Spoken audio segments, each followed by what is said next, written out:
Estamos na página 53, na bênção que se inicia com Re'e. A sétima bênção da Amidá diz o seguinte: observa, por favor, nossa aflição e trava nossa batalha. Redime-nos rapidamente pelo teu nome, pois tu és o poderoso Deus Redentor. Bendito és tu, Hashem, Redentor de Israel. Então essa é chamada de Birkat HaGeulah, a bênção da redenção. Na semana passada nós vimos, 2 semanas atrás, nós vimos sobre a bênção do perdão e agora da redenção. Qual é a lógica? É que se nós fizermos chuvá da forma correta, retornar a Hashem, então é algo que aproxima mais rapidamente a redenção, a vinda de Mashiach. Então essa é a relação. Todas as bênçãos têm uma lógica na sequência delas. Nós não falamos aqui somente de Mashiach, nós estamos falando de redenções particulares também. Né, de me tirar de um problema, e nós reconhecemos que quem é aquele que tem o poder de fazer isso é Hashem. Hashem tem o poder de nos tirar de absolutamente qualquer problema. Interessante que é justo que o Shaul perguntou antes de ver, se ver é sempre bom, essa bênção começa com enxergar. Observa, por favor, nossa aflição. Qual é o assunto de ver? O ver marca muito mais do que o escutar. Eu posso falar para Deus, escute minhas súplicas, escute os meus problemas. Falar nisso, se falava que não fale para Deus quão grandes são os teus problemas, fale para os seus problemas quão grande é Deus. Mas, voltando, Deus a gente pede, veja, enxergue. Por quê?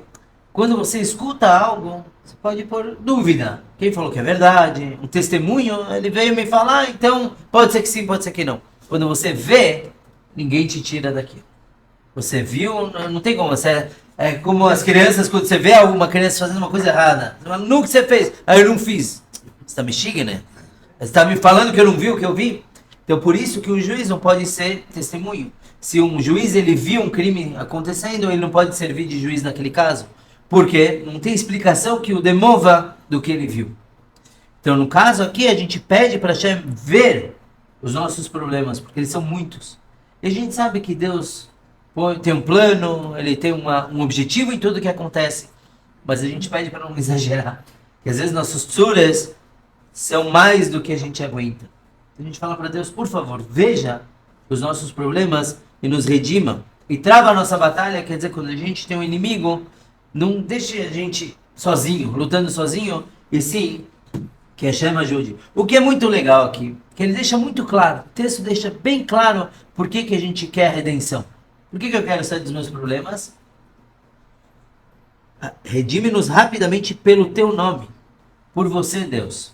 Isso nos lembra o que a gente falou no começo da Amidá, que tudo que a gente pede aqui não é por mim. Eu não quero saúde para mim. Eu não quero dinheiro para mim. Eu quero por você. Porque tendo saúde, eu posso concretizar mais. Tendo dinheiro, eu posso fazer mais pelos outros. Então, a gente pede para Hashem por ele. E no caso específico da Geulah, da redenção e do exílio atual, nós não somos os únicos que estamos na diáspora. Deus também está. Está escrito que quando Deus destruiu o segundo templo e os judeus foram exilados da terra de Israel, Deus foi junto. Tanto que na Babilônia tinha Beit Rabbeinu Shebebavel, tinha uma casa de estudos, de uma sinagoga, que era considerada com a mesma importância do templo. Hoje em dia a Chabad afirma que é o 770, que tem essa importância. Por quê? Porque Deus foi junto. Deus acompanha o povo. Então quando a gente fala Hashem, a gente quer Mashiach, quer redenção, não é só por nós. A gente também merece. Mas é por Deus mesmo. Porque Ele também está sofrendo. Claro que Deus prefere estar em Israel. E em Jerusalém, no templo sagrado. Uma presença mais revelada. Quando a gente pede para nós, também pedimos por Ele. Interessante isso de pedir por Deus. Quer dizer... de certa forma, a gente chega a um nível de poder desejar algo para Hashem. É o que a gente faz com Baruch, sempre abençoando. Deus precisa da nossa bênção. De certa forma, ele gosta disso, ele curte. E ele gosta quando o ser humano pede para ele algo por ele. Tem um exemplo disso. Quando Moshe Rabbeinu foi falar com Deus. Deus viu o Reta Egel, o bezerro de ouro, falou, chega, eu vou destruir toda essa nação. Foi aqui ou foi nos... Sim, foi nesse caso, eu estou confundindo com os espiões, mas Deus falou que ia destruir tudo. O que Moshe Rabbeinu falou? Não, não, por favor, eles são tão bonzinhos. Não somos. Mas não vão falar que o Senhor tirou eles do Egito e destruiu o povo. Exatamente. O que vão falar os egípcios, dos quais você tirou os judeus? Falar que você não teve poder para cuidar deles, para entrar eles na terra de Israel. Então isso é pedir por Deus. Não, Deus, você mesmo não faça Hilul Hashem. Deus, não profane o nome de Deus. O teu próprio nome. Então isso é bonito que a gente pede por Hashem. Quando que foi dita essa bênção? Todas as bênçãos foram em determinados momentos. A gente já falou de Yehudá, de Reuven, de Avram. Essa específica é quando Deus tirou os judeus do Egito. Quando eles estavam atravessando o mar, os anjos se animaram e recitaram essa bênção de que Deus redime o povo judeu. Por que os anjos... Por que eles recitaram a bênção? Por quê? Porque os anjos naquele momento conheceram Deus a um nível muito maior. Os anjos conhecem Deus, nós não. Nós buscamos conhecer através do estudo da Torá. Aí de repente Deus está lá de todo dia, Deus nosso de cada dia. E aí de repente Deus faz algo que eles nunca viram. Eles falam, Deus, você também redime um povo todo das tsuras, dos problemas? E aí eles recitaram essa bênção porque de repente não é um novo Deus, mas é um nível que eles não haviam alcançado antes. Essa bênção está no tempo presente. Bendito és tu Hashem, Redentor de Israel. Goel, Redentor, pode ser o sujeito, o substantivo, mas também é verbo. Goel, que redime constantemente. Porque na verdade, a redenção vai ser um momento, de repente chega Mashiach e nós vamos bater palmas, e vamos para Israel, e vamos comemorar, e vai ter paz no mundo, etc. Mas a redenção não é feita de um instante. Nós estamos a caminho da redenção. Então a redenção já está acontecendo. Isso é uma coisa que o Rebbe fez uma campanha muito grande das pessoas passarem a perceber isso. Que o mundo está mudando para receber Mashiach, recepcionar ele. É verdade que o mundo está numa baita escuridão. Acho que nunca houve uma escuridão tão grande quanto hoje em dia. De que até mesmo o que deveria nos ajudar a conhecer mais Deus é usado para profanidade e coisas terríveis. Mas sim, uma mulher, antes de ter um parto, tem uma dor terrível. O dia, quando vai raiar a escuridão, antes do dia raiar, é a escuridão mais forte que tem. Por isso, pegue que quando a gente está chegando já no momento de transição para Mashiach, o mundo está mergulhado numa escuridão mais forte, mais densa. E aí Mashiach vai chegar e vai iluminar tudo de uma vez só. Agora, nossa parte nesse processo é fazer o máximo de boas ações e o máximo de Torá e o máximo de divulgação de Torá, porque isso é o que aproxima Mashiach. É nós ajudarmos ele a acender a chama que vai iluminar todo o mundo. Quando a gente fala da saída do Egito, é escrito que Meitzeitcha Meretz Mitzrayim, como nos dias da tua saída do Egito. Quanto tempo levou para sair do Egito? 40 anos? Durante a manhã, Um segundo. Cada um lá atravessou a fronteira e está fora. Ele fala que meio como os dias. Porque a gente está saindo do Egito até hoje. Todo dia a pessoa tem a obrigação de ver como se ela estivesse saindo do Egito naquele momento. O que é o Egito? Limitações. Mitzrayim, Egito, vem de Metzarim, de limitações. Todo dia a gente tem que sair dos limites, de forma positiva, de crescer. Sabe, o que me definia ontem, o que me limitava ontem, hoje não pode mais me limitar. Então é por isso, os dias da saída, até chegar Mashiach, nós estamos saindo do Egito. A finalização da Geulah, da redenção, é quando chega Mashiach. Por quê? Porque essa redenção vai ser diferente das outras. A gente saiu do Egito, mas teve um exílio depois, né, da destruição do primeiro templo. Depois teve, no meio de exílios, tiveram outros. Agora a gente está no exílio de Roma.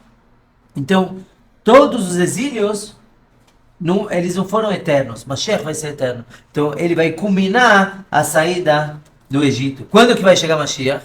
A Gemara nos traz que uma vez Rabi Yoshua, ele falou com Eliyahu Navi, Eliyahu o profeta, e falou, quando vai chegar Mashiach? Eliyahu falou, pergunta para ele. Cadê Mashiach? Falou, está nos portões de Roma. Como eu vou saber quem é Mashiach? Ele falou, Mashiach, ele é Metzorá, ele tem lepra. Não é lepra, mas exatamente uma doença de pele. E como que o Rabi Yoshua ia saber quem é Mashiach? Então ele tinha que ver os outros mendigos e doentes, o que eles faziam? Eles tiravam todas as ataduras, passavam remédios, óleos e fechavam tudo. Mashiach, ele abre uma atadura, passa remédio, fecha. Abre outra, passa pomada, fecha. Por que isso? Porque se ele tiver que se apresentar na hora, ele não tem que amarrar um monte de atadura, ele vai de uma vez só. Isso é, na prática, isso também tem todo o abstrato por trás disso que a gente vai entrar agora. Bom, Rabi Yoshua foi para os portões de Roma, encontrou um senhor que estava fazendo assim, abria uma, fechava, abria outra.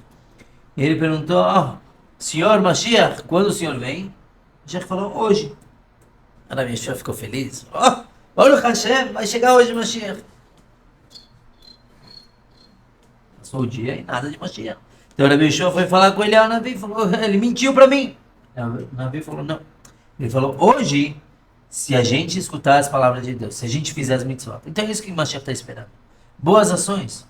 Tem que chegar logo, mas depende de cada um de nós. Inclusive o assunto de portões de Roma, o que quer dizer isso? Porque justamente lá, porque o portão delimita o final da cidade, ou o começo, ou o final.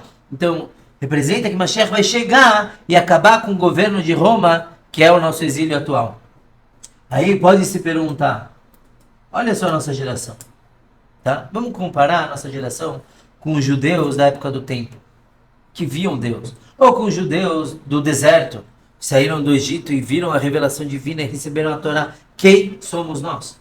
Como nós vamos receber Mashiach? Somos nada. Hassidut diz que é verdade. Somos como anões nos ombros de gigantes. Gigantes são os nossos antepassados e os grandes tzadikim, que eles levaram o povo em direção a Mashiach. Nós somos pequenos, mas estamos em cima deles. E na prática, se um anão está em cima do ombro de um gigante, ele enxerga um pouquinho mais longe do que o próprio gigante. Então esses somos nós. E nós devemos nos esforçar e trazer, recitar essa bênção todo dia, pedir que venha imediatamente Mashiach. Uma curiosidade, né? Isso pelo sistema, antigamente eu estava ligando com os Hassidim, né? De vez em quando eu rezava à tarde, com os Hassidim, 1h da tarde. Eles não falam Tahanun. Não o Shachari, não a reza da manhã, a reza da tarde. Eles não falam Tahanun e Minha. Nunca. Porque o dia que Mashiach se revelar, não vai ter Tahanun na tarde. Então eles acham que vai ser hoje. Então eles nunca falam Tahanun na tarde. Sim, é verdade. Mas isso é esperar. Nós não esperamos. Existe Lechakot de Mashiach, esperar Mashiach, existe Tzipiá. É uma espera ativa. Uma coisa é eu sentar de braços cruzados e falar, vai chegar mesmo. O Mashiach vai chegar do mesmo jeito. Outra coisa é ir atrás e fazer mais coisas e limpar o mundo do que é negativo. Espalhar boas palavras. Isso que é esperado de cada um de nós.